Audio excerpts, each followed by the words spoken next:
are still plenty of schools out in 5 country trying to get into the state title game for basketball next week. Our first stop out in Mansville, where the 2A Mansville girls played their way into a Final Four game on their own home court against Izard County. Coming in the third quarter, Tigers up, and they're adding to it. Allison Edwards muscles through contact for 2 down low, and then it was Harley Fuller's show here as she connects from beyond the arc. And then why not try it again? Yeah, she's going to be hot in this one tonight.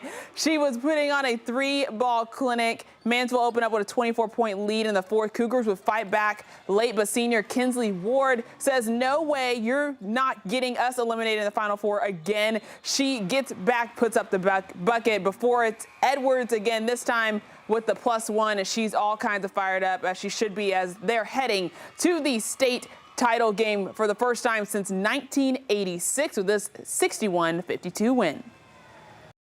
My emotions are like off the roof right now, and I'm just so very proud and thankful for my team and everything that we have accomplished this year. All those 5 a.m. practices in the morning and those late night, like grinding, getting into it, full on fighting and everything. I think that really brought us to where we are today and our culture and everything. I am so excited. Let's go Tigers! Now Gravett against Morrilton, trying to see if they can get their chance, taking on Farmington in the 4A state title game. Devil Dogs got things off to a big early lead here. Jennifer Hartman knocks down a 3 with a lead of 14 at half. But here comes the Lions as Bryn Romaine gets by the defender, lays it up in, and then Alexa Parker knocks down a 3. And all of a sudden the Lions are within 3. But in the end, Morrilton will be too much, as the Devil Dogs will advance to play the Cardinals next week, topping Gravett 51-50. What a close one. And the Farmington girls head-to-head here, a chance to play for it all. They take on the Nashville Scrapers, and the Cardinals got off to a fast start as Hannah Moss gets an open 3. That one's good. And then look at this ball movement to get center Zoe Burschers open with a big 3.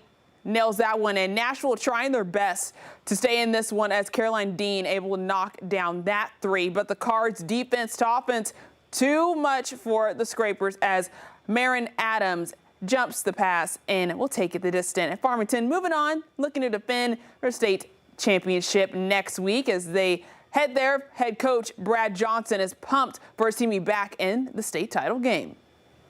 Well, it just means everything. You know, these kids have put in so much time and so much effort over the years, and to be able to get back to the state championship, to have a chance to defend our title from last year, and to do it right here in front of our home fans, there's no other feeling like it. I'm just so proud of our kids and the effort they gave.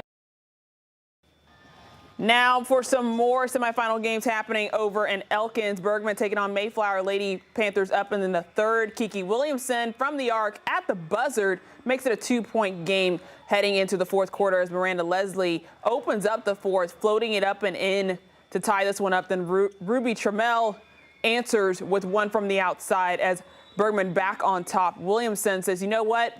I can do that too, as she sinks this one in to tie it up once again. But Trammell, again, she says, I can do it better. Another 3 from the same spot. Panthers back on top. Lady Panthers will punch their ticket to the state title game next week, taking down Mayflower today, 66-59. And some other scores for girls basketball across the area. Greenwood girls heading to the state title game again, as they took down Lake Hamilton 64-57. Now on to the Farmington boys at home, taking on Little Rock Mills Comets, and who other than Lane Taylor to get things started here for the Cards. Pulled up deep 3 there. It's good. He finishes the night with 27. And the Comets stayed even with Farmington as Marshall Walls powers one in for 2, and he's hype about that one. Taylor now becomes a driver. He goes out, jumps out of bounds, and finds Jackson Berry in the corner for a 3. Berry finished with 26 on the day. Same play, same result.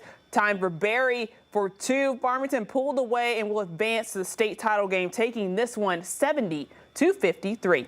Now on to 6A action. Little Rock Central taking on Harbor. Second quarter here, Tigers leading. Anna Boten is going to get the slam, putting the Tigers up by 6. And then Cortland Muldrew for Harbor will tie this one up with a 3 from the outside. with 15 seconds left in the game. It is Claire Blair with the shot, and Central will hang on, taking this one 59-55. Now Bergman boys taking on Lamar. Let's go to the first here as the Panthers trying to get something going early. Dylan Friend will be able to put his team out in front. A little bit later, Panthers up by 4. It is Kendrick Carr. He drops that one in to cut that lead in half. Moving ahead, Bergman still up. Benjamin Noonan is going to float one up and in. Warriors down 3. Then Bryson Bauer answers, putting this one up and in. Panthers extend their lead, and they're heading to the state title game, taking this one 72-66. We had a lot of action after